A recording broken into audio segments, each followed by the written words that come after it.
Magandang balita, Paradise na kanta ni Maymay Entrata umabot na ngayon sa 400,000 views. Ang bagal nito nung mag-umpisa mga kaibigan na sabi ko, aba, hihit kaya ang kanta ni Maymay?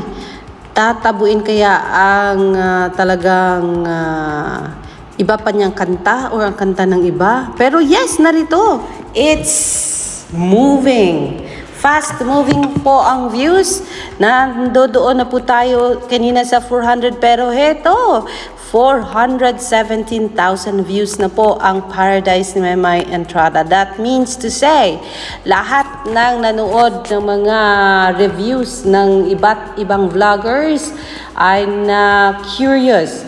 Ano bang klaseng kanta ang meron ang isang Marydel Maymay Entrata? Nako naman, Maymay! Titiba-tiba ka na sa views nito at titiba-tiba na rin ang monetization mo nito, Maymay. It's another sure ball na income from your music. Diba? At ang kinagaganda nito ay hindi ito ipinost sa Star Pop Music or sa Star Magic Music or ABS-CBN Music. Ito po ay ipinost dito sa channel mo, Maymay. 417,000 views ka na ngayon. Pero ang problema, hindi umakyat ang subscriber mo. Nasa 214,000 subscribers ka pa rin. Pero that doesn't matter. Kasi nga po, heto, at talagang pinuna na ng madlang people ang iyong mga kanta. And eto, lalong-lalo na itong Paradise mo na ngayon ay umabot na sa 417,000 na ikinagulat natin. Kaninang umaga, nasa 300 lang to. 321, parang nandun lang siya. Tapos biglang, tungtong mo, Maymay, sa 417,000 views. Di kataas naman ng ano niyan, views, Maymay, at ang bilis naman. Who keeps on streaming?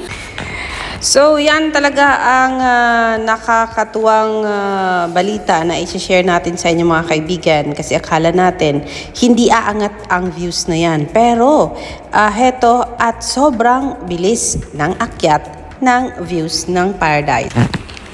Ang akala pa nga natin ay nako, baka mamaya hindi mahalin ng masa at hindi mahalin ng mga tao ang kanta ni Maymay na Paradise. Pero aalamin pa natin kung gaano kalayo pa ang dating ng kanta ni Maymay na Paradise locally sa Pilipinas at internationally sa labas ng bansa mga kaibigan. Kasi usually kasi in 10 days time nakukuha na ni Maymay ang 1 million views. Makukuha kaya ni Maymay yan sa kanyang kantang Paradise kumpara sa kanta niyang Kakayanin Kaya at Ama Kabugera?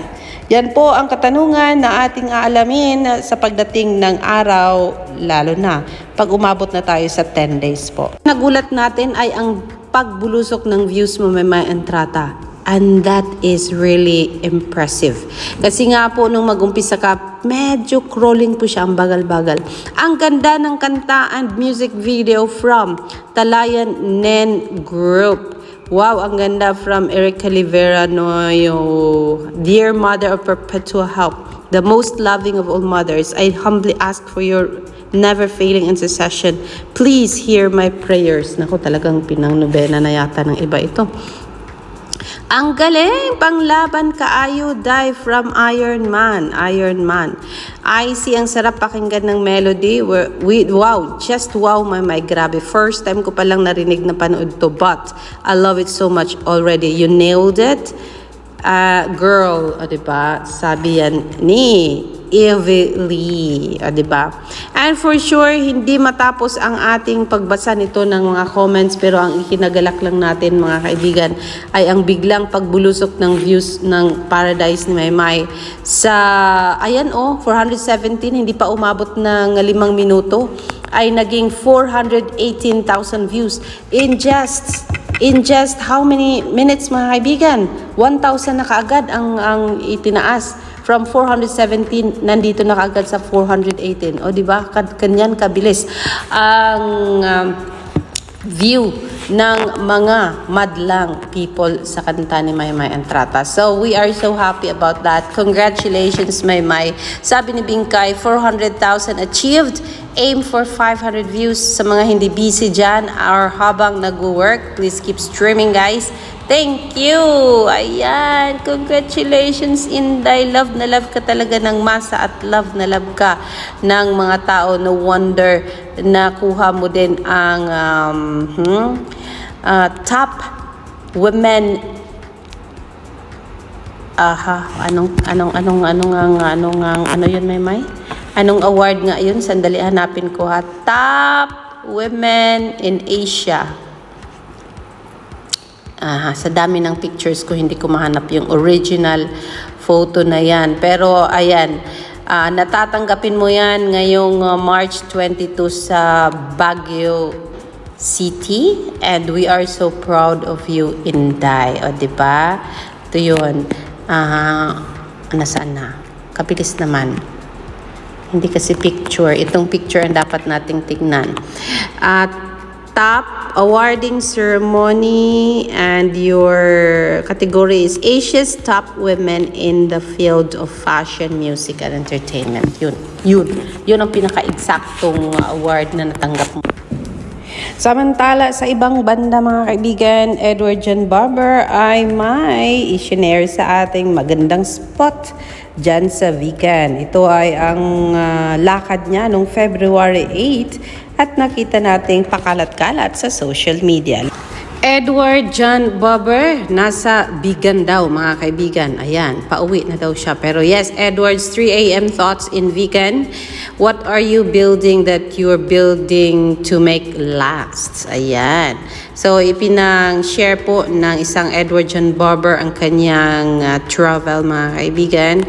And showing this magandang view behind him ay talagang mapasana all tayo at mapasana makapunta din tayo dyan. Pero yes, narito po ang video na yan from Edward John Barber. Thank you for sharing this, Edward. And we love it so much. Let's go and watch this. It's currently 3:16 a.m. February 8th. And we're about to head back to, or about to fly back to Manila, and we're in Vigan right now. If you can see, it's so beautiful. Again, no one's walking the streets at 3 a.m. but look how nice it is, and it's crazy. I want you to look down. Look, these cobblestones, hundreds of years old and still here. Buildings hundreds of years old, still looking solid, built to last. And it's crazy because if you drive down EDSA, it's like, ano nangyayari? We fix these roads all the time, and they never seem to be fixed. Let's turn this way. They never seem to be fixed, and it's like, it just makes me think, man, some things aren't built to last. But if we put in the time and the effort, like those who built this a long time ago, they put in the effort to really get this fixed and to do it well. Maybe it's, you know, built to last. It's gonna last longer than them, it's gonna last longer than their kids. And we have the opportunity today to build something to last. I don't know what it is in your life. For me, maybe it's a relationship, you know, maybe it's a friendship, maybe it's something at work. But just seeing stuff like this makes me think. Thought of the day, what are you building that you're building to make last? That's Edward John Barber sharing his thoughts sa kanyang travel. February 8 pala nangyari yan. Thank you so much, Edward John Barber, for sharing your thoughts and for sharing that nice view. Update on Edward John Barber. Nakataas ang alarm ni Miss Edmay. Sabi ni Edmay, parang nung isang araw, may nakita akong posts ni Jobs na vegan. O, guni-guni ko lang yun. Baka nga guni-guni ko lang. Pero yes, hindi natin alam kung nangyari ba yan, mga kaibigan. Pero dito tayo sa all-out support ng Mayward Flyers and my family for sure. At sobrang nakaka-LSS daw ang kanta, kung kaya hindi sila tumigil sa pagpakinig ng kanta na ito. At nako, si Bingkay, magkabilaan na yung cellphone. Si Miss Vanessa, Mrs. Right and Wrong, may laptop na, may iPad pa, may cellphone pa, may TV pa. Kadaming gadgets ng ginamit para mapataas ang views ng kanta ni Maymay na Paradise. So yes, in one day time, from 330, ngayon ay nasa 400. Check natin. 400. Check natin para sure. 419,000 views na po, mga kaibigan. So ilang minutos lang ang nakalilipas at ganon kabilis ang akyat ng Paradise ni Maymay and Tarata. Sabi nga ni Bengkay, multitasking tayo habang nagpe-prepare ng dinner.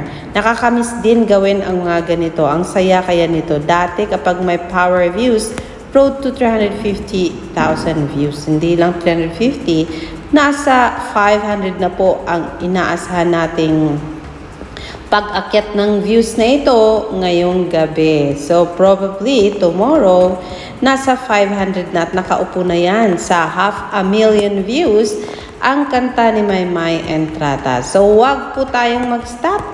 Manood, makinig, clear ng history, tapos refresh ng cellphone, ng laptop, at makinig uli ng kanta ni Maymay na Paradise. So yan ang ating update about Paradise, Maymay and Tarata, and Edward John Barber. Pagpatuloy lang natin ang ating ginagawa at maabot din natin ang 1 million views in no time, mga kaibigan. This is your Chismosang Palaka nagsasabing good luck sa ating lahat and magandang gabi po sa inyong lahat.